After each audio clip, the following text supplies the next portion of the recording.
Hello, and welcome to our kitchen. My name is Katie, and I'm a dietetic intern with Seattle Pacific University, and I'm here with the Lynnwood Food Bank doing some recipes and nutrition tips. Today we're going to be doing a pinto bean chili. This is a vegan recipe. It's easy to make, has only a few ingredients, and they're all inexpensive things, many of which you can often find here from the food bank. So to get started, I'm going to go through our ingredients and kitchen equipment. You're going to need 1 medium yellow onion, 1 red bell pepper, a lime. You could also use pre-squeezed lime juice. Going to need 2 cloves of garlic. I already have these minced up and we'll see why in a moment. Some type of cooking oil. We have here a canola oil. You could also use vegetable oil, something with a higher smoke point than olive oil. This is a good choice because it's an unsaturated fat compared with something like butter, which is a saturated fat. We have salt and pepper. I have some low sodium chicken broth. We have fire roasted salsa style tomatoes, diced tomatoes. I have kidney beans. These ones you can see here are a low sodium option, so that's a heart healthy option. We also have canned pinto beans. We have some canned sweet corn. And for flavor, we have some chipotle peppers in adobo sauce. For kitchen equipment, you're going to need a cutting board and a knife. You see here some bowls with pre-chopped vegetables. You won't need those if you're just running through the recipe at home. I have a stirring utensil, a tablespoon and a teaspoon, and I have here an electric skillet. So with this recipe, it's really easy to cook in whatever type of heat source you have. You could use a crock pot, you could use a normal skillet over the stove. We have it plugged in here, so really this is something you can make anywhere you have an electrical connection. So let's get started. I'm going to start by turning on this skillet, get that warming up. And then to demonstrate how I chop this onion, I have half of it here. I've already removed the top and the bottom, and I've removed the outer layer of skin, and I've cut it in half. So chopping for this recipe, the onion's gonna get cooked up. The main thing is we wanna make sure that the chopping is even so that it cooks evenly with the pepper and the corn and the beans. So I'm gonna begin by slicing it lengthwise.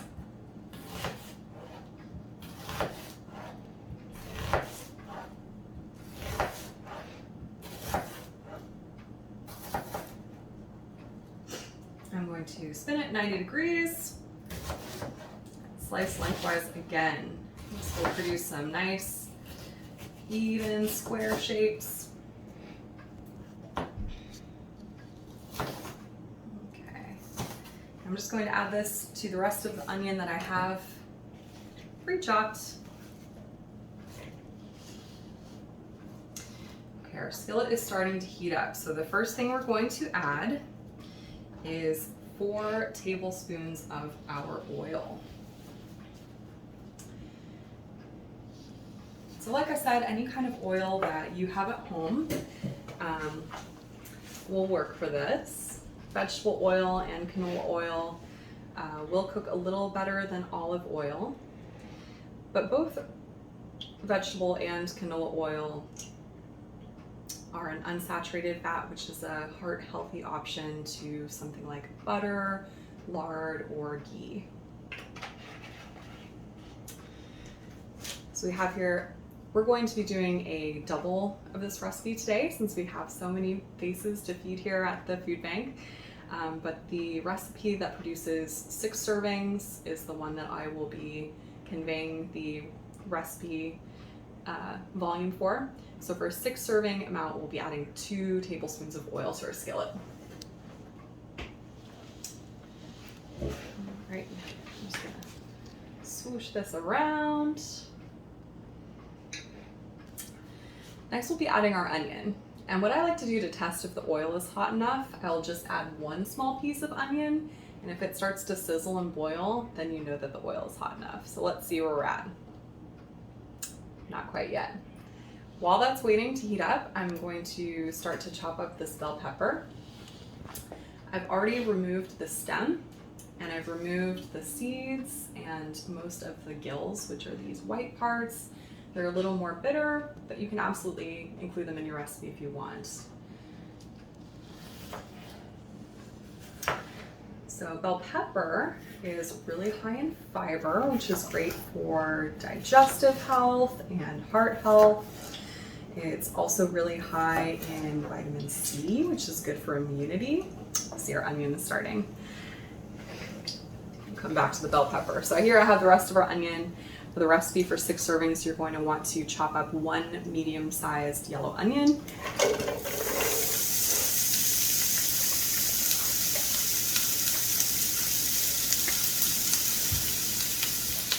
to mix this around so that everything is coated with the oil.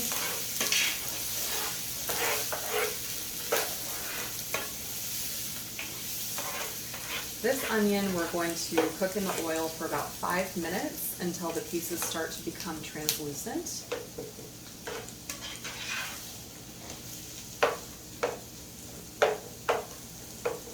Okay, kind of evenly distributed there. While it's cooking, let's switch back to our bell pepper. So I was just stating all of the many nutritional benefits of bell pepper. It's high in fiber, high in vitamin C, which is great for immunity. It has some vitamin K, which is good for making sure our blood can clot properly. It's high in potassium, which is important for heart health. And it has a lot of vitamin A, which is great for many things. Night sight, your immune system, and your organ functions. So this is kind of a powerhouse of our dish here today. Now that I've sliced it, I'm going to chop it this way. So we have little cubes, about the same chopped size as our onion.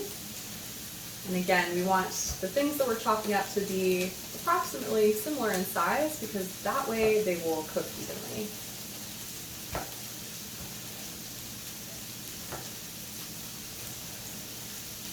There we go. I'm going to add this to our bowl.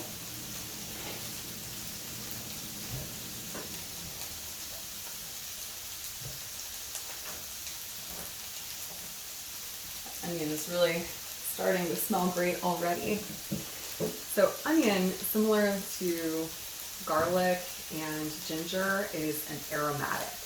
And what that means is it adds lots of flavor. We'll be adding some garlic to this dish as well.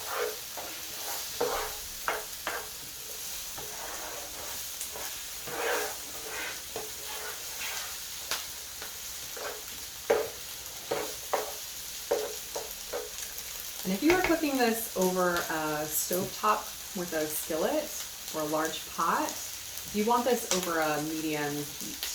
You want it to be kind of sizzling, but low and slow is a little bit better for onions because we're not looking for a char on the outside. We're looking for it to get a little translucent.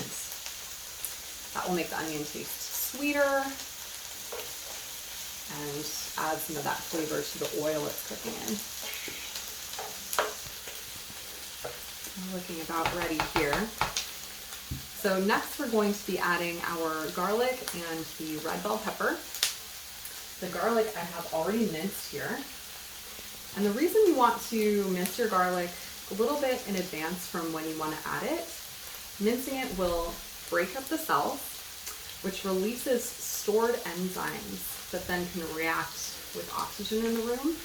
And what that does is it triggers a compound in garlic called allicin to develop. And allicin is really healthy for your heart. So when you're adding garlic to a dish, mince it up about 5 to 10 minutes before you add it to the cooking process, and then it's going to give you even more heart healthy benefits. So I'm going to add our flavorful garlic. There we go. And I'm also going to add our red bell pepper.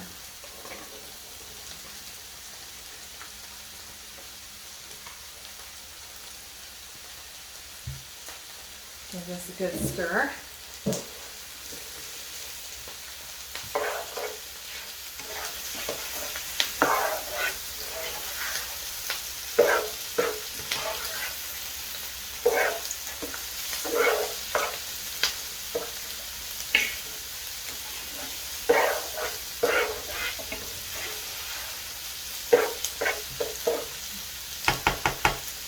Okay, so we're going to want to cook that for another 4 or 5 minutes, just so that the bell pepper begins to soften and the garlic, that aromatic garlic, starts to release some delicious flavors.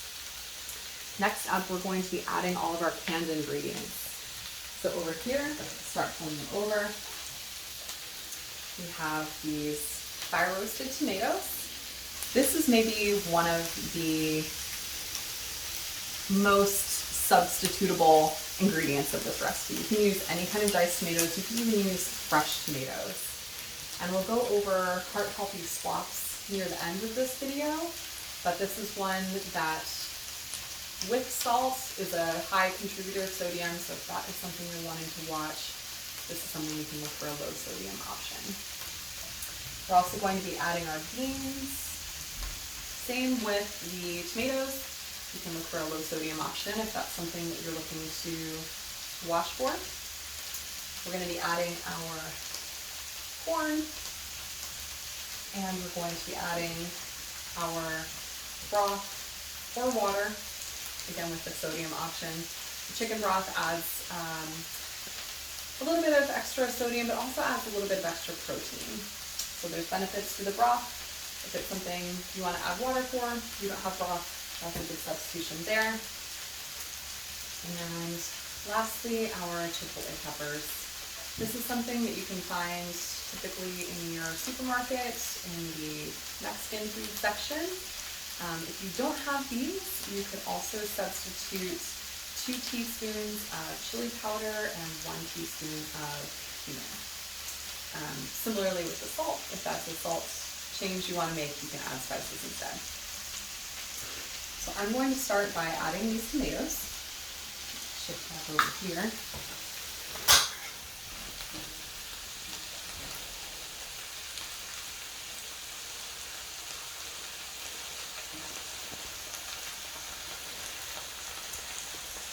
So the recipe for serving 6 calls for 1 can of tomatoes.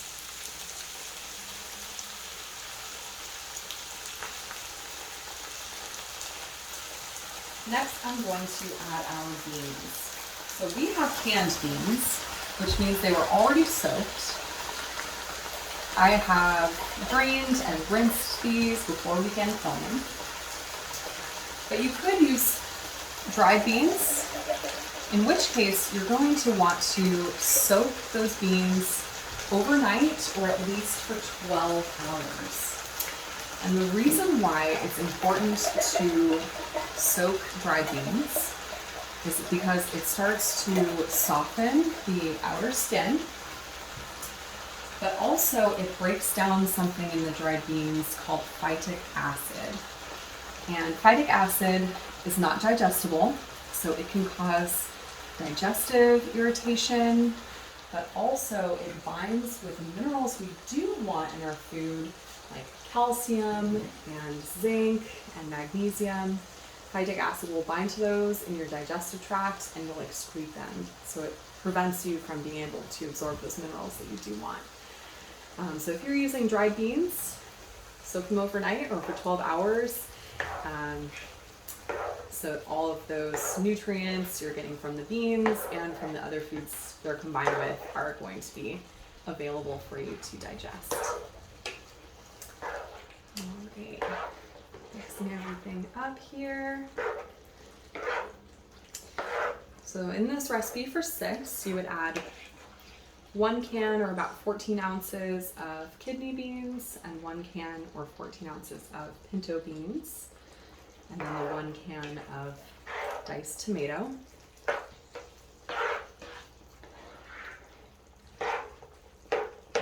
Beautiful. So next we would add 1 cup of broth or water. So I have my broth here. This container is about 4 cups, so I'm going to be adding about half because again, I'm doubling this recipe, but for 6 people, 1 cup, that's about 8 ounces.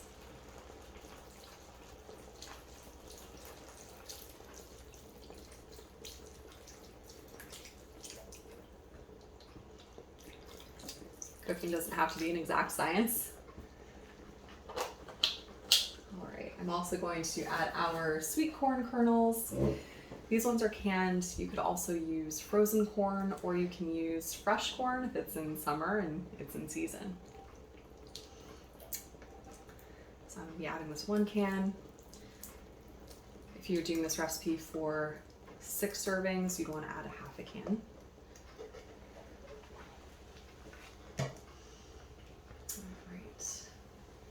Next, I have my chipotle peppers. So like I mentioned before, these are a flavor powerhouse. They do contain various amounts of heat. So if you're heat sensitive, you may want to omit them or use something like dried spices instead. I'm gonna peel this open, give you a look-see. So there's chipotle peppers in there that are submerged in an adobo sauce. We'll be adding some of the peppers and some scoops of the sauce. Right. For this recipe for 6 servings, you want to add about 3 of the peppers. So I'll be adding a couple more.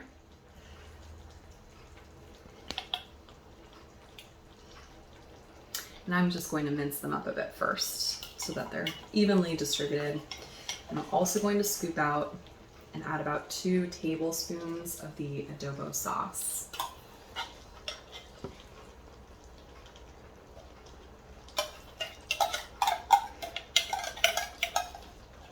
It's just a little bit more, so I'm just going to scoop it all out. All right. These are already very soft because they've been marinating in that sauce. Really easy to cut through.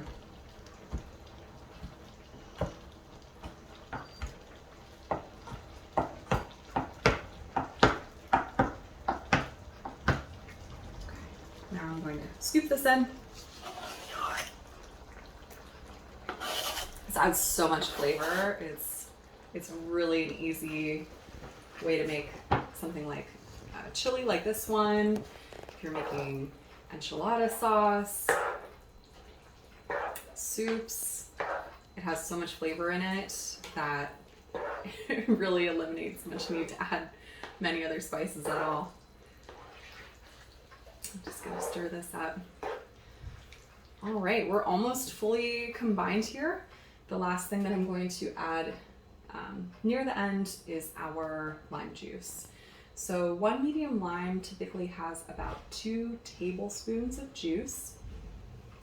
Lime is really high in vitamin C, which again is great for immunity, especially here. We're heading into the winter season, so vitamin C and also zinc are really important things to consider in your diet to help ward off the common cold. This lime cure, one trick to releasing the most juice from a citrus fruit like this one is to roll it on a hard surface. So I'm pressing down firmly and just rolling this lime back and forth. And what this helps to do is to break up all of those little vessels of juice inside of the lime.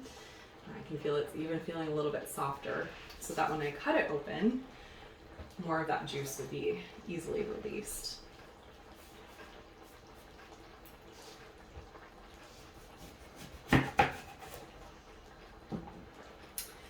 So in the recipe for 6, you'll want about 1 teaspoon of lime juice near the end of cooking. So that would be about 1/4 of a lime. For this recipe that we've doubled, I'm going to use half of this lime. Cut it open, and I'm just going to squeeze.